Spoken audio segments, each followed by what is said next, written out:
Feminism has certain myths that it pushes in the zeitgeist. Now, these myths, of course, are not called myths. They're called social problems. These social problems, of course, are problems that principally affect educated, upscale women, which is feminism's principal demographic. Feminism, of course, does not care about mothers. It does not care about poor women. It does not care about foreign women. It cares about upscale, educated, consumeristic working women in the capital cities and major cities of the Western democracies. That's its principal demographic. And so these myths appeal to these women. These myths, as I said, are social problems, or rather, they are couched in the language of being social problems that only feminism can solve. And yet, oddly enough, feminism never presents any solution to these problems. It keeps on talking about these problems forever, endlessly, repetitively. But it doesn't put on the table any kind of solution, any practical solution to these social problems, quote unquote, which are really just myths, because they are social problems that either have not existed in decades, or they are social problems that never existed to begin with. Now, the first of these problems.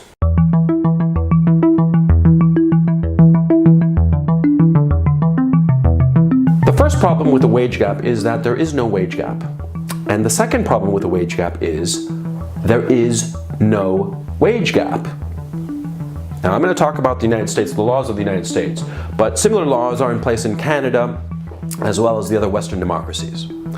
In the United States, as of 1963, it is illegal to pay a man and a woman different wages for the same job. This was put into law in the 1963 law, the Equal Pay Act of 1963. It was further expanded to include racial minorities under Title VII, I believe, of the Civil Rights Act of 1964. Today, in most corporations, human resources departments make sure that there is no wage gap between men and women or between anybody of different races in the same job, because companies would be exposed to huge lawsuits that could potentially bankrupt it.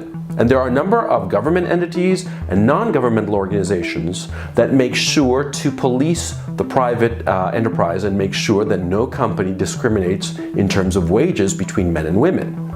So, there is no wage gap in the United States or the other Western democracies. Number one, there is a difference between average earnings between men and women. This is true.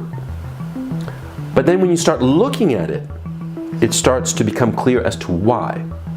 Now, feminists are accurate when they say that women and men earn a difference of 23%. That is, for every dollar a man earns, a woman earns 77 cents or 83 cents. It depends on several metrics that are not important for this conversation. But the point is, see, this is the average earning of working people, working men and women, full-time workers. When you start looking as to why this is the case, the reasons become obvious. First of all, men and women gravitate to different occupations. Men gravitate towards STEM fields, and in those STEM fields pay more than the occupations that women go to. Women tend to go towards the healthcare sciences and the social sciences. There are more nurses who are women. There are more doctors who are women. There are more engineers who are men. The problem is that in our current society, engineers earn more. They earn a lot more than teachers, than nurses. Now, this is unfortunate, but this is the reality of the situation.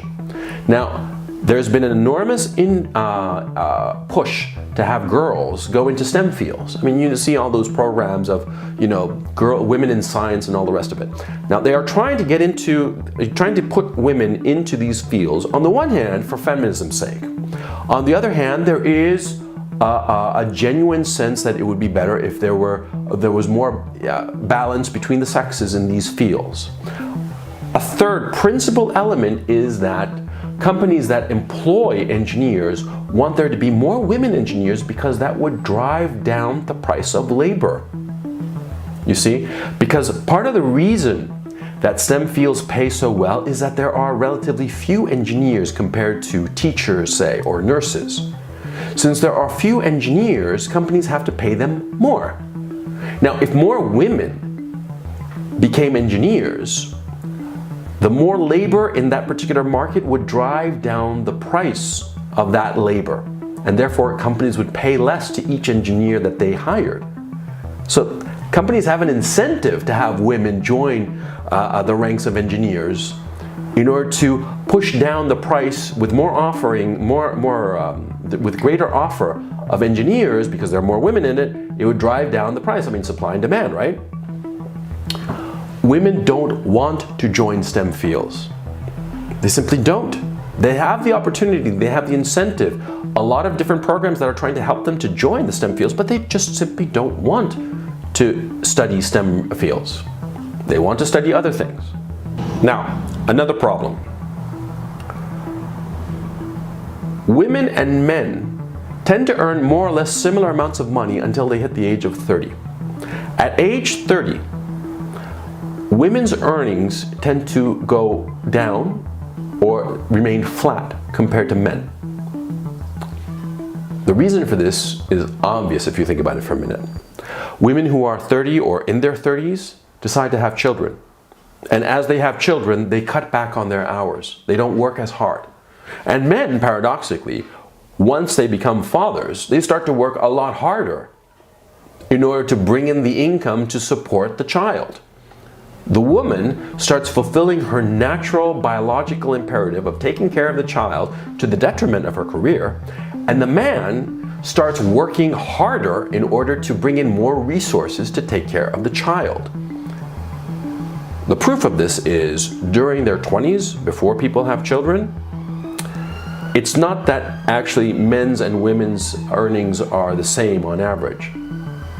Women tend to earn, on average, more than men right after college. If there was some kind of systematic discrimination between men and women in their earnings, women would be earning less right out of the gate. But that is not the case. And so far as sciences are concerned, science fields and whatnot, the STEM area, a lot of studies have been done by psychologists of creating fictitious CVs for engineering positions. The CVs are identical, except for the name. Female name, male name, and they send it out. The female CVs, even though they're identical to the male ones, get significantly more offers for a first interview than the male CVs. What does that mean? What does that tell you? It tells you that companies want to hire women. They're going out of their way. They are making more offers for interviews with women over men because they don't want to appear as sexist. They don't want to appear to be discriminating between men and women. They want to have a more balanced workforce in terms of gender. So, if you start looking at the information, you start to realize that this 77% myth, the wage gap myth, it's just that, it's just a myth.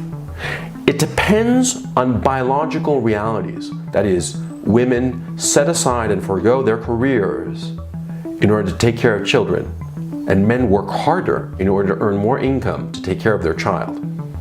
That's the reality of the situation. That reality, that truth, feminism does not want people to see.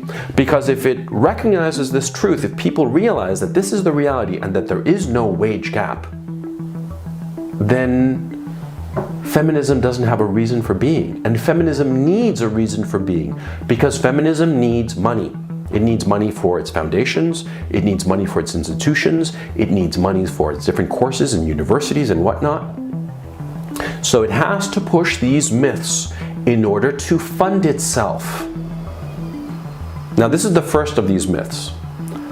There are more myths that I'm going to be discussing in future vlog posts, but I want you all to remember that the wage gap is a myth, but it is a needed myth. Without this myth, feminism doesn't have a reason for being.